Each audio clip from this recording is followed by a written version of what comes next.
எல்லோருக்கும் வணக்கம். எல்லாரும் எப்படி இருக்கிறீங்க? தினம் தினம் நம்மளுடைய சேனல்ல புது புது கதைகளை நம்ம பார்த்துட்டு வந்துட்டு இருக்கோம். அந்த வகையில இந்த வாரம் நம்ம பார்க்க போற கதை இதுதான். ஆசை ஆசையா தன் காதலிச்சு கல்யாணம் பண்ணிக்கிட்ட ஒருத்தனையும் அந்த அழகான காதலுக்கு சாட்சியா பிறந்த தன்னுடைய 5 வயசு குழந்தையையும் விட்டுட்டு தற்கொலை பண்ணிக்கிறா சாரா.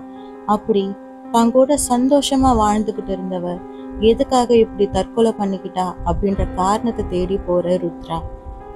அந்த பயணத்துல ருத்ராவுக்கு துணையா வர சாராவுடைய நெருங்கிய தோழியான மது.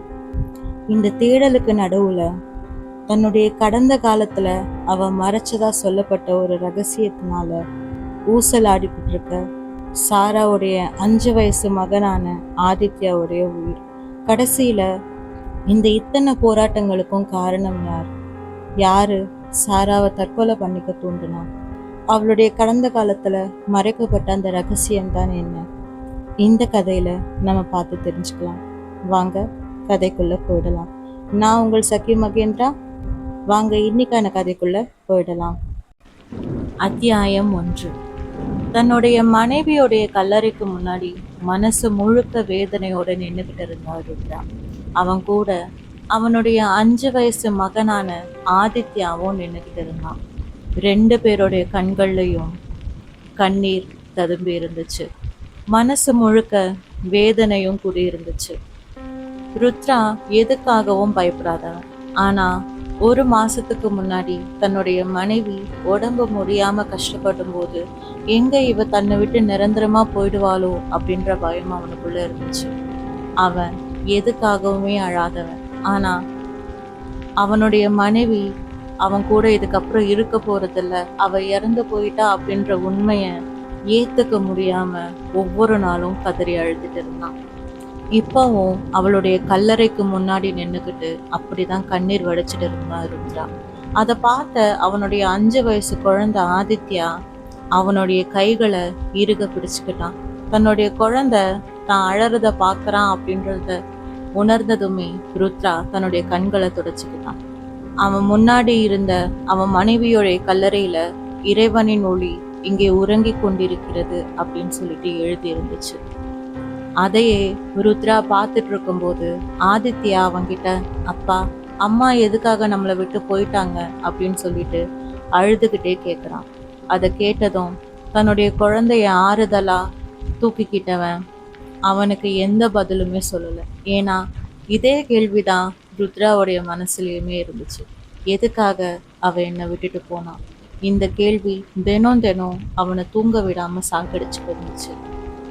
இப்படி 2 பேரும் இருக்கும்போது ஏதோ ஒரு பிம்பம் தனக்கு பின்னாடி நிக்கிறத உணர்ந்தா ருத்ரா. திரும்பி பார்க்கும்போது அங்க ஒரு பொண்ணு நின்னுக்கிட்டு வேதனையோட அவங்க 2 பேரையுமே பார்த்துக்கிட்டு இருந்தான். அந்த பொண்ணை பார்த்ததும் ருத்ரா முகத்தை கொஞ்சம் கடுமையா வச்சுக்கிட்டு தன்னுடைய மகன்கிட்ட, போகலாம் வா ஆதி அப்படின்னு சொல்லிட்டு அவனை தூக்கிக்கிட்டு அங்கிருந்து தன்னுடைய வீட்டுக்கு கிளம்புறதுக்கு திரும்பினான். அவன் அங்கிருந்து போறான் அப்படின்றத தெரிஞ்சுக்கிட்ட அந்த பொண்ணு, 1 நிமிஷம் ப்ளீஸ், நான் உங்ககிட்ட பேசணும் அப்படின்னு சொல்லிட்டு அவனை தடுத்து நிறுத்த முயற்சி பண்ணான். ஆனா ருத்ரா அது எதுவுமே காதுல வாங்குற மாதிரி இல்லை. நான் உங்ககிட்ட பல முறை சொல்லிட்டேன், உங்ககிட்ட நான் பேச வேண்டிய எல்லாத்தையும் நான் பேசிட்டேன். நீங்க மறுபடியும் எதுக்காக எங்களை தொந்தரவு பண்றீங்கன்னே தெரியல. ப்ளீஸ் போயிடுங்க, நானே என்னுடைய மனைவி இறந்த துக்கத்துல இருக்கிறேன் அப்படின்னு சொல்லிட்டு ரொம்ப அழுத்தம் திருத்தமா சொன்னான். அவ எதையுமே பேசல, ஒரே ஒரு வார்த்தை தான் சொன்னான். அடுத்து உங்களுடைய குழந்தை தான் அப்படின்னு சொன்னதை கேட்டதும் ருத்ராவுக்கு பயங்கரமான கோபம் வந்துடுச்சு. தன்னுடைய பிடியில இருந்த தன்னுடைய மகனை கீழே இறக்கி விட்டுட்டு, ஆதி உடனே வீட்டுக்கு போ, நான் வரேன் அப்படின்னு சொல்லவும் அந்த குழந்தையும் ஏன் எதுக்குன்னு சொல்லிட்டு மறு கேள்வியே கேட்காம அப்பா சொன்ன மாதிரி வீட்டுக்கு ஓடுனான். அவன் போனதை தெரிஞ்சுக்கிட்டதும் தான் கிட்ட இருந்த அதே கோபத்தோட அந்த பெண்ணை பார்த்து, என்னதான் சொல்ல வரீங்க நீங்க? நானும் என்னுடைய குழந்தையும் என்னுடைய மனைவி இறந்துட்டான்ற துக்கத்துல இருக்கேன். நீங்க யாருன்னு கூட எனக்கு தெரியாது. திடீர்னு வந்தீங்க, சாராவை தெரியும்னு சொன்னீங்க, அவளை ஏதோ ஒரு சாத்தான் தான் கொன்னுடுச்சுன்னு சொன்னீங்க. இங்க பாருங்க, என்னுடைய மனைவிக்கு சில மன ரீதியான பிரச்சனை இருந்துச்சு. நான் தான் அவளுக்கு ட்ரீட்மெண்ட் கொடுத்ததே. கொஞ்ச நாளா அவ உடம்பு வர முடியாம இருந்தான். அவ திடீர்னு இப்படி ஒரு முடிவு எடுப்பான்னு சொல்லிட்டு யாருமே எதிர்பார்க்கல. தயவு செய்து உங்களை கெஞ்சி கேட்டுக்கிறேன், என்னுடைய வாழ்க்கையில வராதீங்க, எங்களுக்கு தொல்லை பண்ணாதீங்க, நிம்மதியா இருக்க விடுங்க. என்னுடைய வாழ்க்கையோட ரொம்ப பெரிய பொக்கிஷத்தை நான் இழந்துட்டு நிற்கிறேன், தயவு செய்து புரிஞ்சுக்கோங்க அப்படின்னு சொல்லிட்டு ரொம்ப ஆக்ரோஷமா அந்த பொண்ணுக்கிட்ட கத்தினான். அதுக்கு அந்த பொண்ணு சொன்னதெல்லாம் ஒரே ஒரு விஷயம்தான், மீதி இருக்கிற இன்னொரு பொக்கிஷத்தையும் நீங்கள் இழந்துடக்கூடாதுன்னு சொல்லிட்டு தான் நான் இங்கே பேசிகிட்டு இருக்கேன் சார், தயவு செய்து புரிஞ்சுக்கோங்க அப்படின்னு அவன்கிட்ட அவ எவ்வளவோ சொல்ல முயற்சி பண்றா. ஆனா ருத்ரா அது எதையுமே காதுல வாங்கிக்கல. மரியாதையா சொல்றேன், தயவு செய்து இங்க இருந்து கிளம்பிடுங்க அப்படின்னு சொல்லிட்டு அவன் திரும்பி நடக்கும்போது அந்த பொண்ணு மது சொன்னது ஒரே ஒரு விஷயம்தான், எனக்கு சாராவை பத்தி தெரிஞ்ச அளவுக்கு உங்களுக்கு அவளை பத்தி தெரியாது, கொஞ்சம் புரிஞ்சுக்கோங்க, அவ சாகறதுக்கு முன்னாடி என்கிட்ட எல்லாத்தையும் சொல்லிட்டு தான் இறந்து போயிருக்கான் அப்படின்னு சொல்லவும் ருத்ராவுக்கு ஒரு அதிர்ச்சி. சாகறதுக்கு முன்னாடி உங்ககிட்ட சொல்லிட்டு இருந்தாளா? என்ன என்ன சொன்னா அவ அப்படின்னு சொல்லிட்டு ஆக்ரோஷமா அவன் கேள்வி கேட்கவும் மது தங்கிட்ட இருந்த அந்த புக்கை எடுத்து ருத்ரா கிட்ட கொடுக்குறா. கடைசியா அவளுடைய நினைவுகள் எல்லாத்தையும் என்கிட்ட அனுப்பிச்சுட்டு தான் அவ இறந்து போயிருக்கா சார். நான் படிச்சேன், நான் தெரிஞ்சுக்கிட்டேன், அவ உங்களை எந்த அளவுக்கு காதலிச்சிருக்கா, நீங்க அவளை எந்த அளவுக்கு காதலிச்சிருக்கீங்க, உங்களுடைய வாழ்க்கை எப்படிப்பட்டது, எல்லாத்தையும் நான் படிச்சு தெரிஞ்சுக்கிட்டேன். அவளுடைய சந்தோஷம் கஷ்டம் எல்லாமே இந்த டைரியில இருக்கு, தயவு செய்து இதை படிங்க. இதை தாண்டி எனக்கும் அவளுக்கும் மட்டும் தெரிஞ்ச ஒரு ரகசியம் இருக்கு, அந்த ரகசியத்துக்கு பயந்து போய் தான் 10 வருஷத்துக்கு முன்னாடி நான் அவளை விட்டு விலகி போனேன். ஆனா அந்த ரகசியம் அவளுடைய உயிரையே எடுக்கும்னு சொல்லிட்டு நான் எதிர்பார்க்கல. நான் செஞ்சது ரொம்ப பெரிய பாவம், அந்த பாவத்துக்கு பிராய்ச்சித்தமா தான் இப்போ உங்க மகனை பாதுகாக்கணும்னு சொல்லிட்டு நான் இவ்வளவு முயற்சி பண்ணிட்டு இருக்கேன். ப்ளீஸ், நான் உங்களை எதிர்பார்த்துட்டு இருக்கேன். உண்மை என்னன்னு சொல்லிட்டு தெரிஞ்சுக்கிறதுக்கு அப்புறமா நீங்க என்னை எங்க வந்து பார்க்கணும்னு சொல்லிட்டு அந்த டைரியிலேயே இருக்கு அப்படின்னு சொல்லிட்டு ருத்ரா கிட்ட அந்த டைரியை மது கொடுத்துட்டு அங்கிருந்து கிளம்பி போனான். ருத்ராவுக்கு ஒரே குழப்பம், அந்த டைரியில அப்படி என்னதான் இருக்குது, என்ன ரகசியம் அது அப்படின்னு சொல்லிட்டு அவன் தெரிஞ்சுக்கணுன்ற ஆர்வம் அவனுக்குள்ள அதிகமாச்சு. அன்னைக்கு ராத்திரி அவனுடைய குழந்தைய தூங்க வச்சுட்டு ஹால்ல வந்து அவன் உட்காந்துட்டு இருந்தான். அவனுக்கு முன்னாடி டேபிள் மேல இறந்து போன அவனுடைய மனைவி சாராவுடைய நினைவுகள் டைரியில அவனுக்காக காத்துக்கிட்டு இருந்துச்சு. அந்த டைரியை எடுத்து படிக்கலாமா வேணாமா அப்படின்ற குழப்பம் முதல்ல அவனுக்கு இருந்துச்சு. இருந்தாலும் தன்னைத்தானே சமாதானப்படுத்திக்கிட்டு எதுக்காக அவ தற்கொலை பண்ணிக்கிற அளவுக்கு ஒரு முடிவை எடுக்கணும் அப்படின்ற ரகசியத்தை தான் தெரிஞ்சுக்கிட்டே ஆகணும் அப்படின்னு சொல்லி அந்த டைரியை ஓபன் பண்ணி அவன் படிக்க ஆரம்பிச்சான். அதுல முதல்ல இருந்த விஷயமே சாராவை பத்தியும் ருத்ராவை பத்தியும் தான். அவங்க 2 பேரும் எங்க சந்திச்சுக்கிட்டாங்க, எப்போ சந்திச்சுக்கிட்டாங்க, எப்படியெல்லாம் அவங்களுடைய காதல் வாழ்க்கை போச்சு, இதுதான் ரொம்ப அழகான நினைவுகளா அந்த டைரியில இருந்துச்சு. அக்டோபர் 15 இன்னைக்கு தான் நான் அவரை முதல்ல பார்த்தேன். அவர் முதல்ல என்கிட்ட இன்னைக்கு தான் பேசினாரு. என்னுடைய பேர் என்னன்னு சொல்லிட்டு கேட்டாரு அப்படின்னு ஆரம்பிச்சு அவங்களுடைய காதல் கதை முழுக்க ரொம்ப அழகா எழுதியிருந்தா சாரா. அதை படிக்க அவனுடைய கண்கள்ல இருந்து கண்ணீர் ஆறா ஓட ஆரம்பிச்சது. இப்படி உயிருக்கு உயிரா தான் உயிரை விட மேலா தன்னை காதலிச்ச ஒருத்திய இப்படி இழந்துட்டு நிக்கிறோமே அப்படின்ற வேதனை அவனுக்குள்ள அதிகமாகிட்டே இருந்துச்சு. அந்த வலிய அவனால தாங்கிக்கவே முடியல. அப்படியே ஒவ்வொரு பக்கமா அவன் படிச்சுட்டு இருக்கும்போது கிட்டத்தட்ட இறுதி பக்கத்தை அவன் நெருங்கும் போது ஒரு வாக்கியம் அவனுடைய கண்கள்ல தென்படுது. நான் அதை பார்த்தேன், அது என்னை தேடி வந்திருக்கு அப்படின்னு சொல்லிட்டு ஒரு பக்கத்துல எழுதிட்டு இருந்துச்சு. அது என் குழந்தைய எடுத்துக்க பாக்குது, அது என்ன பழிவாங்க நினைக்குதா இல்ல ஆதி அதோடைய குழந்தை நினைச்சுக்கிட்டு இருக்கான்னு சொல்லிட்டு எனக்கு தெரியல, எனக்கு பயமா இருக்கு அப்படின்னு சொல்லிட்டு இன்னொரு பக்கத்துல எழுதி இருந்துச்சு. இதை பார்த்த ருத்ராவுக்கு ஒரே குழப்பம், என்ன சொல்ல வரா இவ, எது அவளை எடுத்துக்க பாக்குது, ஆதி யாருடைய குழந்தைன்னு சொல்லிட்டு இங்க எழுதியிருக்கா அப்படின்னு சொல்லி பயங்கரமான குழப்பம் அவனுக்குள்ள. கடைசியா அவளுடைய தோழிக்காக, மது, இப்ப நான் உன்னை நம்பிதான் இருக்கேன், தயவு செய்து என்னுடைய குழந்தையையும் என் ருத்ராவையும் காப்பாத்து, அவங்க உயிரோட இருக்கணும்னா நான் சாகணும், அவங்களுக்காக நான் இந்த மிகப்பெரிய பாவத்தை செய்ய போறேன்னு சொல்லிட்டு அந்த டைரி முடிஞ்சிச்சு. அடுத்த நொடி அவ அங்க இருக்கவே இல்லை. உடனடியா தன்னுடைய காரை எடுத்துக்கிட்டு மதுவோடைய வீட்டுக்கு ராத்திரி நேரம் கூட பார்க்காம என்னதான் நடக்குதுன்னு சொல்லிட்டு உண்மையை தெரிஞ்சுக்கிறதுக்காக ருத்ரா கிளம்பி போனான். ஏறத்தாழ 30 நிமிஷத்துல அவளுடைய வீட்டுக்கு அவன் போய் சேர்ந்துட்டான். டைரியோட அவனுடைய வீட்டுக்கு முன்னாடி நின்று அந்த வீட்டுடைய கதவை ருத்ரா தட்டினான். கொஞ்ச நேரத்துக்கெல்லாம் உள்ள இருந்து மது கதவை திறந்தா. அந்த ராத்திரி நேரத்துல ருத்ராவை அவ எதிர்பார்க்கல. அதனால அவளுக்குள்ள ஒரு அதிர்ச்சி, ஒரு தயக்கம், உள்ள அவனை வர சொல்லலாமா வேணாமா அப்படின்ற தயக்கம் அவளுக்குள்ள இருந்துச்சு. அதை புரிஞ்சுக்கிட்ட ருத்ராவும், மன்னிச்சிடுங்க, நான் இந்த நேரத்துல வந்திருக்க கூடாதுதான், ஆனா ப்ளீஸ் உங்ககிட்ட நான் கொஞ்சம் பேசணும், எனக்கு உதவி பண்ணுங்க அப்படின்னு சொல்லிட்டு ரொம்ப ரெக்வஸ்ட் பண்ணி கேட்கவும் மதுவுக்கு மறுப்பு சொல்ல தோணல. அதனால ருத்ராவை உள்ள வாங்க அப்படின்னு சொல்லி அவ கூப்பிட்டு உட்கார வச்சா. இருந்தாலும் அவளுக்குள்ள ஒரு தயக்கம்.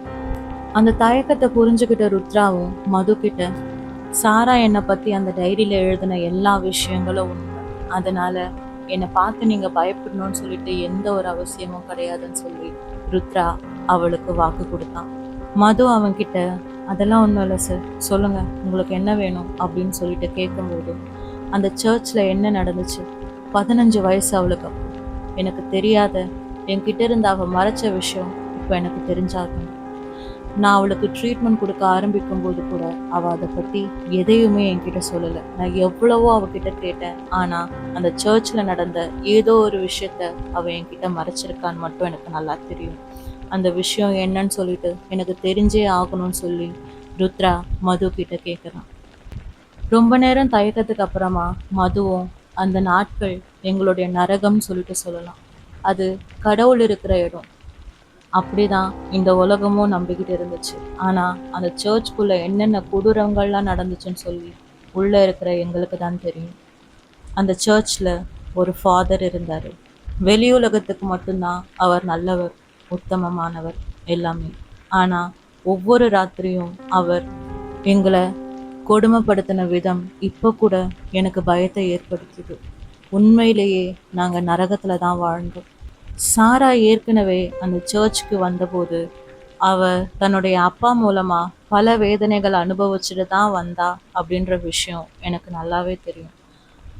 ஏற்கனவே ரொம்ப பெரிய துயரத்திலிருந்து வந்த அவளால் அந்த சர்ச்சில் நடக்கிற கொடூரங்களையும் சமாளிக்க முடியல. ஒவ்வொரு நாளும் எல்லாருமே நரக வேதனையை அனுபவிச்சுட்டு இருந்தபோது சாரா ஒரு கட்டத்துக்கு மேல இதுக்கப்புறம் கடவுளால நம்மளை காப்பாற்ற முடியாது அப்படின்ற ஒரு நிலைக்கு தள்ளப்பட்டு கடவுளை நோக்கி வணங்குறதுக்கு பதிலா சாத்தானை நோக்கி வணங்க ஆரம்பிச்சா. அந்த சர்ச் கிட்டத்தட்ட ஒரு 600 வருஷம் பழமையான ஒரு சர்ச். அதனால நிறைய பழங்கால புத்தகங்கள் அந்த சர்ச்சுக்குள்ள இருந்துச்சு. சாராவுக்கு லாட்டின் மொழி நல்லாவே தெரியும். அந்த சர்ச்சில் இருந்த தடை செய்யப்பட்ட பகுதியில் இருந்த ஒரு பழமையான புத்தகத்தை அவ எடுத்துக்கிட்டு வந்தா. அந்த புத்தகத்தை படிச்சு ஒரு டீமனை இந்த உலகத்துக்கு வர வைக்கிறது மூலமா அந்த டீமனுக்கு நம்ம மாஸ்டர் ஆகலாம், அது மூலமா நடக்கிற இந்த கொடுமைகள்ல இருந்து நம்மளை காப்பாத்திக்கலாம்னு சொல்லிட்டு அவன் நம்பினான். அதுக்கு அதிகபட்சமா நம்ம கொடுக்க வேண்டியது நம்மளுடைய ஆத்மாவை தானே. இங்க இந்த நரகத்துல நம்ம வாழ்ந்துட்டு இருக்கிறதுக்கு இறந்ததுக்கு அப்புறம் நம்ம நரகத்துக்கு போறது தப்பில்லைன்னு சொல்லிட்டு தன்னுடைய வாழ்க்கையவே அவ வெறுத்தா மாதிரி அந்த சடங்கை அவ ஆரம்பிச்சா. நானும் அவ கூட தான் இருந்தேன். நான் எவ்வளவோ தடுக்க முயற்சி பண்ணேன், ஆனா அவ என்னுடைய வார்த்தைகள் எதையுமே மதிக்கல. அந்த சடங்கும் நடந்துச்சு, அந்த சாத்தானும் வந்துச்சு.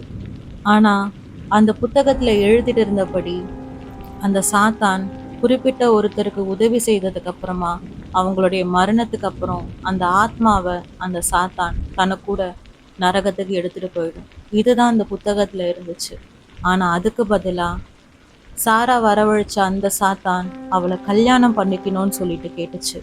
இதை கேட்ட எனக்கும் சரி அவளுக்கும் சரி பயங்கரமான அதிர்ச்சி. விதிகளுக்கு மாறா அந்த சாத்தான் அவளை கல்யாணம் பண்ணிக்கணும்னு ஆசைப்பட்டது எங்களுக்கு உண்மையிலேயே பயங்கரமான அதிர்ச்சியா இருந்துச்சு. சாரா அதுக்கு சம்மதிக்கவே இல்லை. அந்த சாத்தானுக்கு பயந்து அந்த சர்ச்சை விட்டே அவ ஓடி போனான். அதுதான் நான் கடைசியா அவளை பார்த்தது. அவ ஓடி போனதுனால அந்த சடங்கும் அப்படியே நின்று போயிடுச்சு அப்படின்னு சொல்லிட்டு மது முடிக்கவும் அடுத்து ருத்ரா ஆரம்பிச்சான். அதுக்கப்புறம் தான் அவ அந்த மனநல காப்பகத்துக்கு வந்திருக்கான். அங்கதான் நாங்க சந்திச்சு கிட்டத்தட்ட 7 வருஷம் இருக்கும் அப்படின்னு ருத்ரா சொல்லிட்டு, ஆனா இது எல்லாமே அவளுடைய கற்பனை தான். அவ சின்ன வயசுல இருந்து அவளுடைய அப்பா கிட்ட நிறைய அபியூஸ்மெண்ட் அனுபவிச்சிருக்கா. அதனால அவளுடைய மனசுல அவ உருவாக்கிட்ட கற்பனை தான் இது எல்லாம் அப்படின்னு சொல்லிட்டு ருத்ரா சொல்லும்போது, நான் அந்த சாத்தானை பார்த்துருக்கேன் சார். அந்த இடத்துல சாரா கூட நானுமே இருந்தேன். அப்படின்னு அவ சொல்லவும் அவனுக்கு தலையே வலிக்கிற மாதிரி இருந்துச்சு. அதோட அவன் நிறுத்தல. அந்த சாத்தான் எப்படியெல்லாம் இருக்கும், அதோடைய அடையாளம்லாம் என்னன்னு சொல்லிட்டு ஒண்ணு விடாம மது ருத்ரா கிட்ட விளக்கம் சொன்னான். இதெல்லாம் கேட்ட ருத்ரா, இதெல்லாம் உண்மைன்னா எதுக்காக 10 வருஷம் கழிச்சு அவளை பார்க்கறதுக்காக அந்த சாத்தான் வரணும் அப்படின்னு சொல்லிட்டு நியாயமான ஒரு கேள்விய ருத்ரா மது கிட்ட கேட்கிறான். அதை கேட்ட மது, அதுதான் எனக்கும் தெரியல. இப்ப எனக்கு தெரிஞ்சதெல்லாம் ஒரே ஒரு விஷயம் மட்டும்தான். சாரா உயிரோட இல்லை. அடுத்து அது உங்க பையனை எடுத்துக்க போறதா அவ பயப்படுறா அப்படின்னு சொல்லிட்டு சொல்லி டக்குன்னு தன்னுடைய இதழ்களை அவ கடிச்சுக்கிறா. ஏதோ ஒன்னது சொல்ல வந்து சொல்ல முடியாம அதை முழுங்குற மாதிரி இருந்துச்சு அவ செஞ்ச அந்த செய்கை. பயப்படுறாளா? என்ன சொல்றீங்க அப்படின்னு சொல்லி குழப்பமா ருத்ரா கேட்குறான். அவ தயங்கி தயங்கி, அப்படிதான் அவ அந்த டைரியில எழுதியிருக்கா, நீங்க வேணா படிச்சு பாருங்க அப்படின்னு சொல்லி ருத்ராவுக்கு பின்னாடி பயந்து பயந்து மது பார்க்கறா. ருத்ராவுக்கு பின்னாடி கண்ணை பறிக்கிற மாதிரி ஒரு ஒளி வடிவத்துல ஒரு உருவம் அந்த இடத்துல நின்றுட்டு இருந்துச்சு. அதை ருத்ராவால பார்க்க முடியல, ஆனா மதுவால பார்க்க முடிஞ்சுது. இது எல்லாத்தையும் கேட்ட ருத்ரா, உங்ககிட்ட வந்தா ஏதாவது உதவி கிடைக்கும்னு நான் நினைச்சேன், பட் தேங்க்யூ அப்படின்னு சொல்லிட்டு அந்த இடத்துல இருந்து எழவும் மதுவோடைய புருவங்கள் ரெண்டும் சுருங்க ஆரம்பிச்சுது.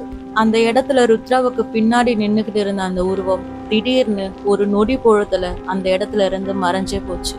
அதை பார்த்த மது ருத்ரா கிட்ட, உங்க பையன், அவனுக்கு ஆபத்து, உடனடியா போங்க, இங்க இருந்து போங்க, அவனை காப்பாத்துங்க அப்படின்னு சொல்லிட்டு பதறினான். ருத்ராவுக்கு இது எல்லாமே எரிச்சலை கொடுக்குற மாதிரி இருந்துச்சு. ப்ளீஸ் இப்படி முட்டாள்தனமா பேசுறத முதல்ல நிறுத்துங்க அப்படின்னு சொல்லிட்டு ருத்ரா அவன் கிட்ட சொன்னான். அதை கேட்ட மது, ப்ளீஸ் புரிஞ்சுக்கோங்க, உங்க பையனுக்கு இப்ப ஆபத்து, உடனடியா போங்க இங்க இருந்து அப்படின்னு சொல்லிட்டு சொல்லவும் அவ சொன்ன அந்த வேகம் இப்போ ருத்ராவுக்குமே ஒரு பயத்தை கொடுத்துச்சு. தன்னுடைய குழந்தைக்கு என்ன ஆச்சோ ஏதாச்சோ, அவனை தனியா வர வீட்டுல விட்டு வந்திருக்கிறோமேன்னு சொல்லிட்டு வேக வேகமா தன்னுடைய கார் எடுத்துக்கிட்டு ருத்ரா அந்த இடத்துல இருந்து கிளம்பி போனான். அவன் அவன் வீட்டுக்கு முன்னாடி போயிட்டு காரை நிறுத்தவும் அந்த இடத்துல அவன் பார்த்த காட்சி அவனுடைய உயிரையே ஒரு நிமிஷம் உறைய வச்சுது. ருத்ரா மிரண்டு போயிட்டு காரை விட்டு வெளியில வந்தான். அந்த இடத்துல அவனுடைய 5 வயசு குழந்தை ஆதித்யா அந்த வீட்டோடைய மொட்டை மாடியில கீழே தவறி விழ போய் ஏதோ ஒரு கம்பியை பிடிச்சிக்கிட்டு உயிருக்கு போராடிக்கிட்டு தொங்கிட்டு இருந்தான். அப்பா அப்பா அப்படின்னு சொல்லிட்டு கத்திக்கிட்டு இருந்தான். இதை பார்த்து பயந்து போனவன் ஆதி அப்படின்னு சொல்லிட்டு பதறிட்டு வேக வேகமா மாடிக்கு போயிட்டு தன்னுடைய குழந்தைய காப்பாத்துறதுக்காக அந்த மொட்டை மாடிக்கு ஓடி போனான். அவன் போய் அவனுடைய குழந்தையோடைய கையை பிடிக்கவும் அதே சமயத்துல ஆதித்யாவுடைய கை நெகிழவும் சரியா இருந்துச்சு. ஒரு நொடி பொழுதுல தன்னுடைய குழந்தையோடைய கையை பிடிச்சு ஒரே தூக்கனா ருத்ரா. அப்பா அப்படின்னு சொல்லி அந்த குழந்தை பயத்துல தன்னுடைய அப்பாவை அப்படியே கட்டி பிடிச்சுக்கிறான். 2 பேருக்கும் பயத்துல என்ன பேசுறதுன்னே தெரியல. எப்படிடா, எதுக்குடா இங்க வந்த, எப்படிடா வந்தன்னு சொல்லிட்டு தன்னுடைய குழந்தைய கட்டி பிடிச்சு அழ ஆரம்பிச்சான் ருத்ரா. ஆனா அந்த குழந்தைக்கு பயத்துல பேச்சே வரல. அவனுடைய 2 கண்களும் ஏதோ ஒரு இடத்துல பயத்தோட பார்த்துக்கிட்டு இருந்துச்சு. அந்த கண்கள் பார்த்த இடத்துல இருள்ல மறைஞ்சுக்கிட்டு ஒரு உருவம் நின்றுட்டு இருந்துச்சு. அந்த உருவத்தை ருத்ராவால பார்க்க முடியல, ஆனா ஆதித்யாவால பார்க்க முடிஞ்சது. அந்த உருவத்தை பார்த்த அந்த குழந்தை பயந்து போய் தன்னுடைய கண்கள் 2ஐயும் முறுகிட்டான். தன்னுடைய அப்பாவை ரொம்ப இறுக்கமா அவன் கட்டி பிடிச்சுக்கிட்டான். அதே சமயத்துல அந்த வெளிச்சமான அந்த உருவம் ஆதித்யாவையும் ருத்ராவையும் சுத்தி சுத்தி வந்துகிட்டு இருந்துச்சு. அத ருத்ராவால பார்க்க முடியல. ஒரு வழியா தன்னுடைய மனசை இலகாக்கிக்கிட்டு தன்னுடைய குழந்தைய தூக்கிக்கிட்டு அவனுடைய ரூமுக்கு போனா ருத்ரா. பயத்துல உறைஞ்சு போயிருந்த தன்னுடைய குழந்தைகிட்ட கொஞ்சம் தைரியத்தை சொல்லி அவனை மறுபடியும் தூங்க வைக்க அவன் முயற்சி பண்ணான். அப்படி தூங்க வைக்க அவன் முயற்சி பண்ணும்போது, எதுக்காக அவன் மேல வந்தான், தூங்கிட்டு தானே இருந்த, எதுக்காக நீ திடீர்னு மேல வந்தன்னு சொல்லிட்டு கேள்விகளை அவன் கேட்க ஆரம்பிச்சான். அந்த குழந்தை இன்னும் அந்த அதிர்ச்சியில இருந்து வெளியில வரல. இருந்தாலும் கொஞ்சம் கொஞ்சமா சுயநினைவு அடைஞ்சு நடந்த விஷயங்களை ஒன்னா தன்னுடைய அப்பா கிட்ட அந்த குழந்தை சொல்ல ஆரம்பிச்சான். அவன் அவன் என் அம்மா கிட்ட கூட்டிட்டு போறதான் சொன்னான் அப்படின்னு சொல்லிட்டு அந்த குழந்தை ருத்ரா கிட்ட சொன்னான். யார் அவன், யார் உன்கிட்ட அப்படி சொன்னா அப்படின்னு சொல்லிட்டு ருத்ரா கேட்கும்போது, அதுக்கு ஆதித்யா, அந்த அந்த கெட்டவன், அவன் ஒரு கெட்டவன், ஆனா அவன் என்கிட்ட அம்மா கிட்ட என்னை கூட்டிட்டு போறேன்னு அவன் சொன்னான், அதனாலதான் நான் அவன் பின்னாடியே போனேன் அப்படின்னு சொல்லிட்டு அந்த குழந்தை ருத்ரா கிட்ட சொல்லுது. நான் இல்லாத போது யாராவது வீட்டுக்கு வந்தாங்களா அப்படின்னு சொல்லிட்டு ஆதி கிட்ட ருத்ரா கேட்டான். யாரும் வரலப்பா, ஆனா நான் கண்ணு முழிச்சு பார்க்கும்போது அவன் இந்த ரூம்குள்ள நின்னுட்டு இருந்தான்ப்பா. அவன் பார்க்கறதுக்கு ரொம்ப மோசமா இருந்தான்ப்பா அப்படின்னு சொல்லிட்டு அந்த குழந்தை அழுதுகிட்டே சொல்லுது. எனக்கு அவனை கொஞ்சம் கூட பிடிக்கல. நான் அவனை முன்னாடியே பார்த்துருக்கிறேன். அவன் தான் அம்மாவை கஷ்டப்படுத்தினான் அப்படின்னு அவனுக்கு புரியாத மாதிரி அந்த குழந்தை பேசிட்டே இருந்துச்சு. இதெல்லாம் கேட்க கேட்க அவனுக்கு தலைவலி தான் அதிகமாச்சு. அதனால சரி ஆதி, நம்ம எல்லாத்தையும் காலையில பேசிக்கலாம், முதல்ல இப்போ நீ கொஞ்ச நேரம் தூங்குன்னு சொல்லிட்டு தன்னுடைய குழந்தைய தூங்க வைக்க ஆரம்பிச்சான் ருத்ரா. அப்போ ஆதியோடைய ஒரு கை எதையோ பிடிச்சுக்கிட்டு இருந்த மாதிரி இருந்துச்சு. அதனால ஏன் இப்படி இவன் கையை பிடிச்சிருக்கிறான்னு சொல்லிட்டு அவனுடைய கையை விடுவிக்க ருத்ரா முயற்சி பண்ணும்போது அவனுக்குள்ள ஏதோ ஒரு உணர்வு. அவன் தொட்ட இடத்துல எதுவுமே இல்லைனாலும் ஏதோ ஒன்று இருக்கிற மாதிரி அவனுக்குள்ள ஒரு உணர்வு ஏற்பட்டுச்சு. அந்த தீண்டலை ரொம்ப நாளா அவன் உணர்ந்திருக்கிற மாதிரியான உணர்வும் அவனுக்குள்ள இருந்துச்சு. அந்த இடத்துல அவன் பார்க்க முடியல அப்படின்னாலும் அந்த வெளிச்சமான உருவம் அந்த இடத்துல ஆதிக்கு பக்கத்துல தான் உட்கார்ந்துட்டு இருந்துச்சு.